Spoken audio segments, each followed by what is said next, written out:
Deus, como o Senhor se agrada nesses momentos, aonde temos comunhão contigo e liberamos um canal limpo pelo sangue de Jesus, sonda-nos.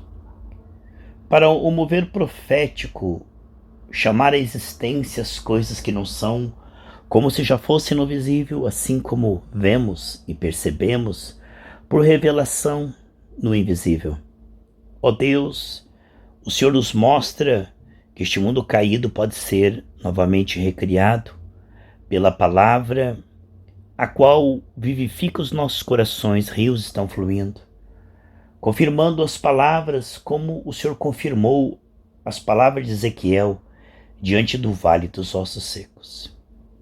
Há no seu coração um desejo de trazer o original, pois para onde olhamos aos efeitos da queda, os quais Jesus já venceu na cruz do Calvário. Para todos os lados, doença, dívida, depressão, vícios, pecados, escravidão da religiosidade, incredulidade, desânimo, desespero. E somente o Senhor se importa. É o Senhor que se agradou. Aprove o Senhor nos dar o reino. Operando o Senhor, quem impedirá, meu Pai? Este mundo jaz no maligno e o valente guarda tudo bem guardado. Mas, vindo o Senhor, através da igreja, Efésios 3,10, comunicando principados e potestades, assustará o gigante Golias que pensa que é invencível, quando é surpreendido por alguém que tem a presença do Senhor e também a confirmação.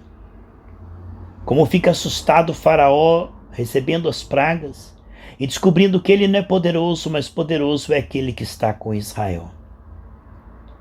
Ó Deus, à medida em que a sua igreja se posiciona profeticamente, como diz Romanos 14:23, segundo a medida da fé, nós vamos por níveis, porque no Espírito temos a fé do Filho de Deus, mas a nossa alma muitas vezes ainda traz resíduos, por isso que nós dizemos, eu creio. Ajuda na nossa incredulidade. A nossa alma muitas vezes, Pai, neste processo, é atacada por ansiedade, preocupação e medo. E um dos desejos do inimigo é que nós venhamos a nos identificar com a nossa carne e achar que somos fracos, incapazes, e achar que nós somos escravos desses sentimentos que o Senhor já venceu na cruz do Calvário e colocou embaixo dos nossos pés. O domínio sobre a nossa carne é uma revelação dos amigos íntimos. Aquele que realmente está, como o pastor Cláudio pregou, com fome e sede de justiça, limpando o seu coração, é bem-aventurado. O segredo dos seus amigos íntimos é que a nossa carne não é páreo para a unção que o Senhor colocou em nosso espírito. A presença do Senhor nos ajuda a dar conta, porque sem ti nós não conseguiríamos. A revelação progressiva de que em Cristo não somos esta carne fraca, mas somos fortes no Senhor, porque o teu potencial, o que o Senhor é, o que o Senhor sabe, o que o Senhor pode, o que o Senhor tem, passou a ser o nosso potencial. Quando o Senhor veio habitar em nosso espírito e se fez um com o nosso espírito, e fez o nosso espírito um contigo. 1 Coríntios 6,17. Assim, meu Deus, quando recebemos essa revelação, e ela se amplifica, uma fé esclarecida, de que não estamos lutando para vencer, mas lutando já como mais que vencedores, porque o Senhor já venceu e nos chama para decretar, declarar como reis e sacerdotes. E os anjos do Senhor trabalham, o seu Espírito se move nas declarações de graça, graça a ela.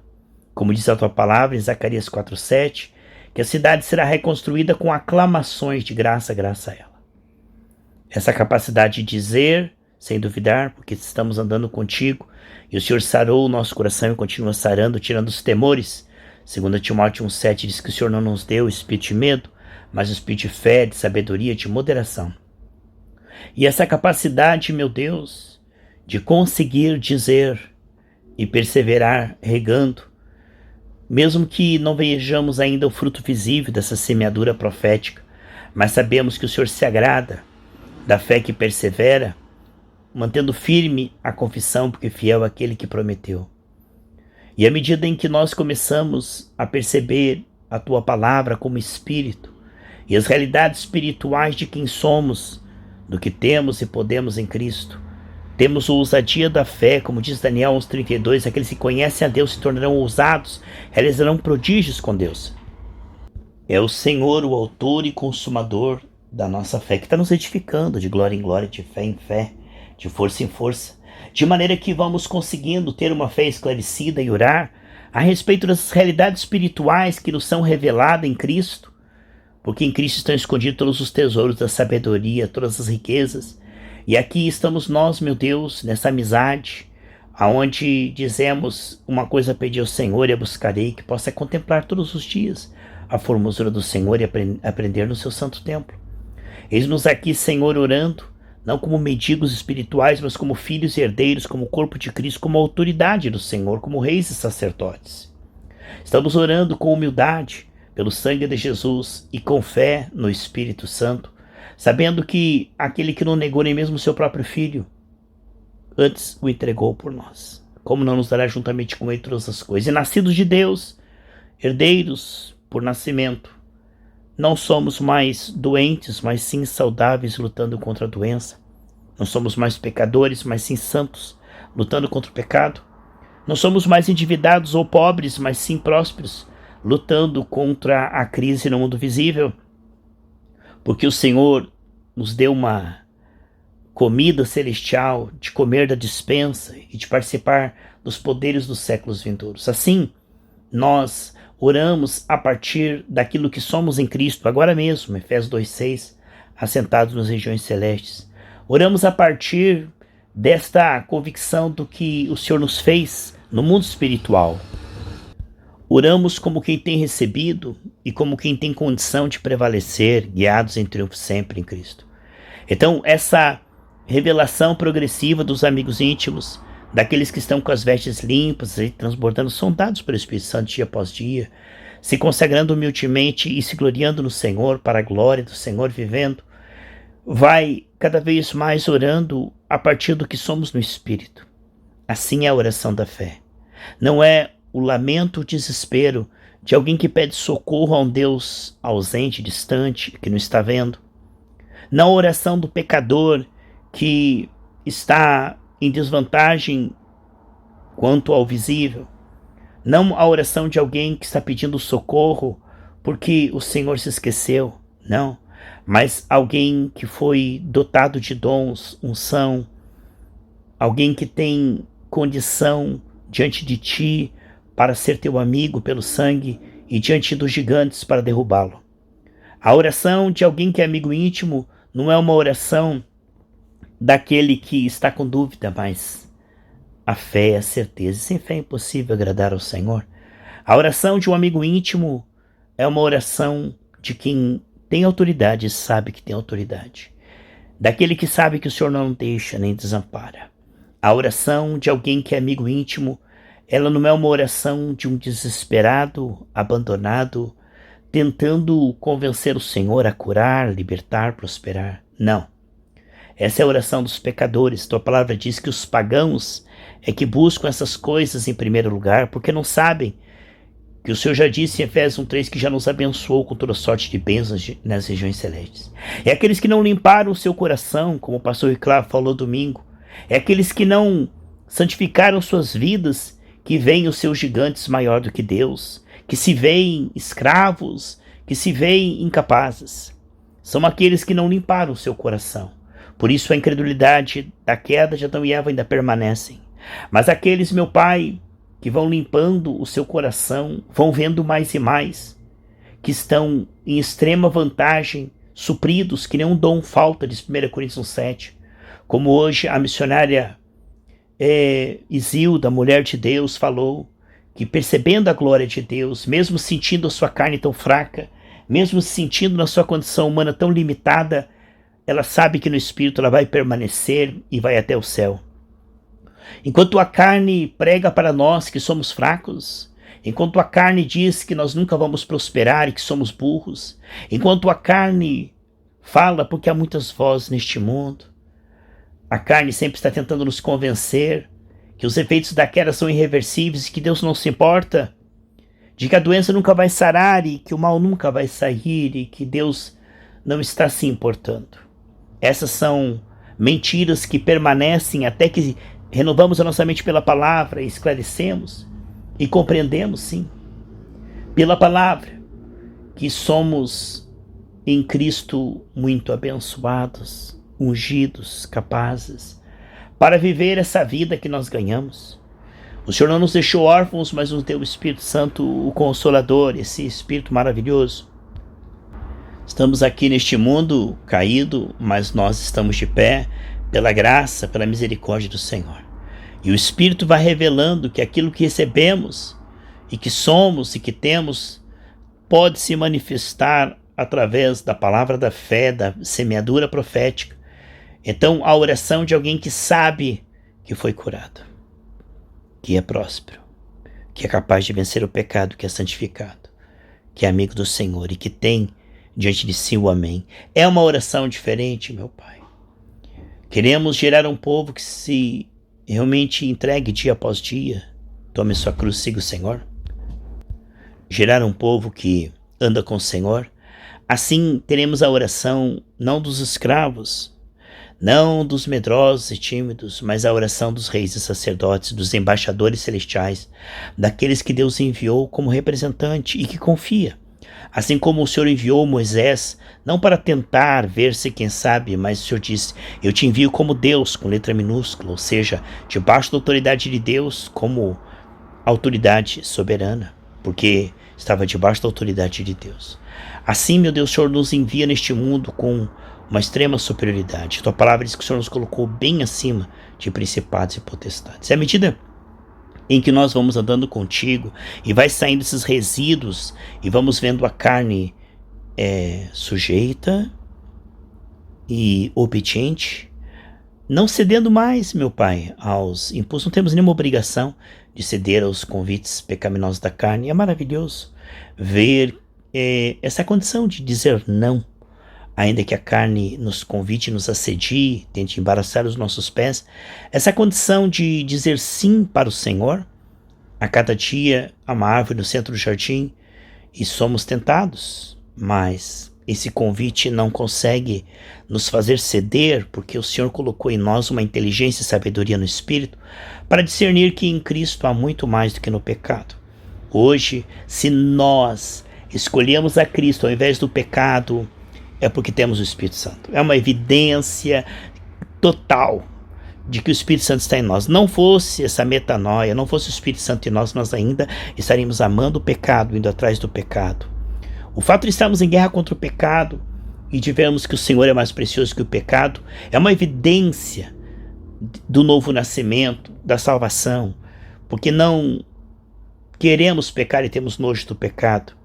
Essa mudança de mente, essa metanoia, quando o Espírito Santo nos convenceria do pecado, da justiça e do juízo, essa capacidade de ver agora o pecado diferente do que nós víamos, é uma evidência de que o Espírito Santo está nos santificando pela graça, e ele nos revela essa condição espiritual de renúncia, que é sofrimento para a alma que estava acostumada, viciada no pecado, mas que é libertador, porque honramos ao Senhor, tem galardão aqui nessa terra e no futuro, essa renúncia do pecado que se torna possível vez após vez, não definitivamente, mas vez após vez podemos dizer não, não e não.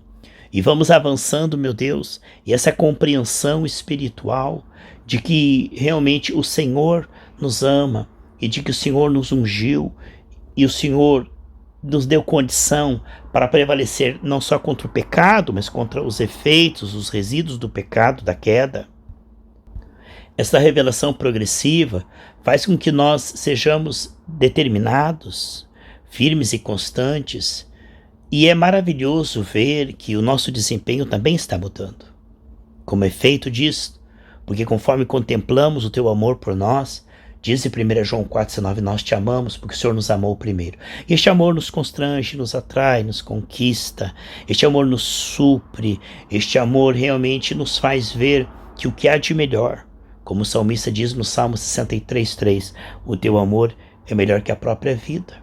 E aí estamos de passagem, como peregrinos e forasteiros. Nada nos impressiona, como as 3 tentações de Jesus.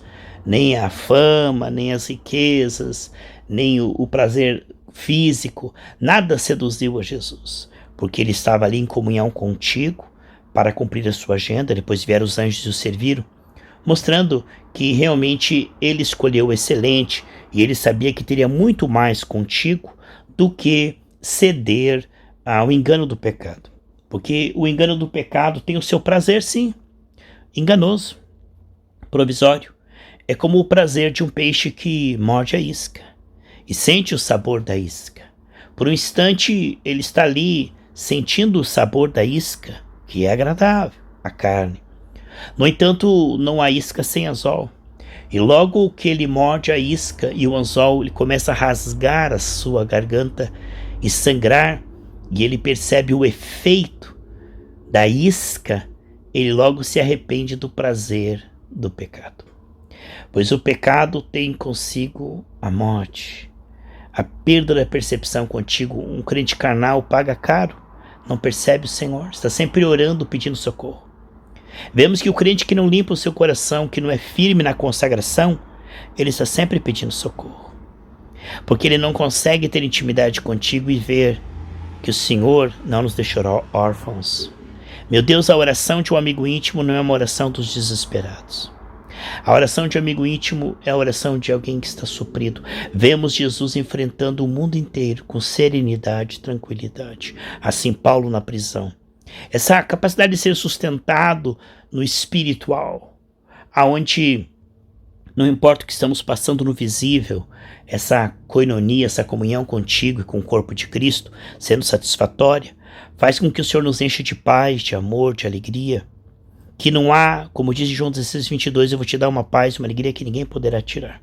E à medida em que vemos que o crente que tem uma consagração verdadeira, meu Pai, por mais que ele esteja passando desafios, ele ouve a tua voz, ele consegue ser consolado, o Senhor consegue levantá-lo, o Senhor consegue falar com ele. É maravilhoso. O Senhor fará lembrar a palavra que temos meditado. É maravilhoso, Pai, que quando nós temos uma comunhão contigo, não religiosa, mas diária, conseguimos cada vez mais perceber o quanto o Senhor é maior do que aquilo que estamos enfrentando, o quanto o Senhor é fiel e bom, o quanto o Senhor deseja que isto aconteça. O Senhor está cooperando conosco, nós cooperando contigo, o quanto somos bem-aventurados.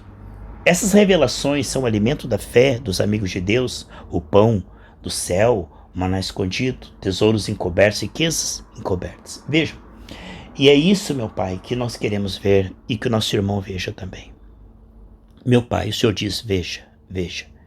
O Senhor diz para nós, veja, porque o Senhor nos dá visões e sonhos. O Senhor transforma a palavra em revelação. Para o carnal é apenas uma parábola, é como um livro selado. Para o carnal é como se ele estivesse pedindo socorro a vida inteira.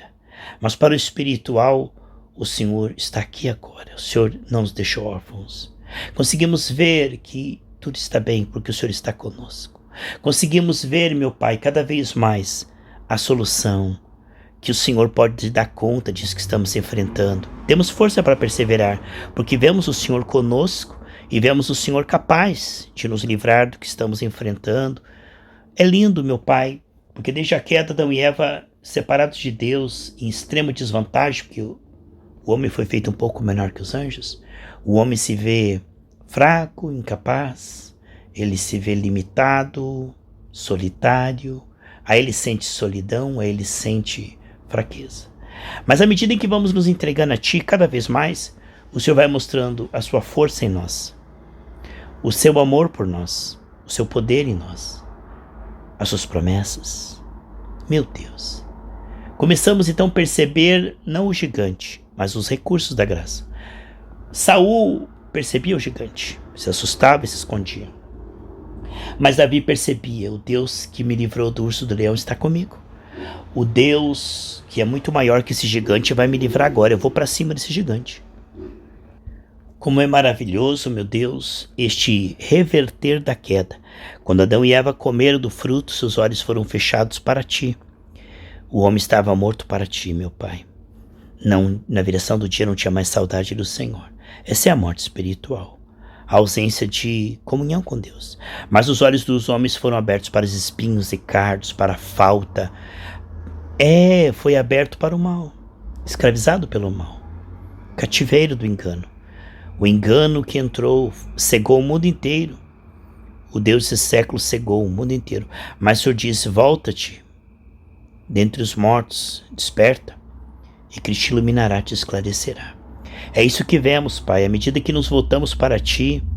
Quando um se converte, o véu é tirado. 2 Coríntios 3:16 ao 18 diz que onde está o Espírito está a liberdade, e vamos sendo transformados com um rosto descoberto de glória em glória.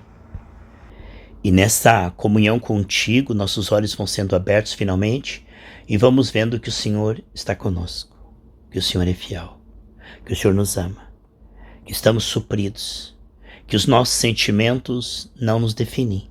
O que nos define é quem somos em Cristo, quem Cristo é em nós. O que nos define é a Tua palavra. Temos uma carne a confessar? Sim. Temos muito que se humilhar diante de Ti? Sim. Temos muito que renunciar, se consagrar? Sim.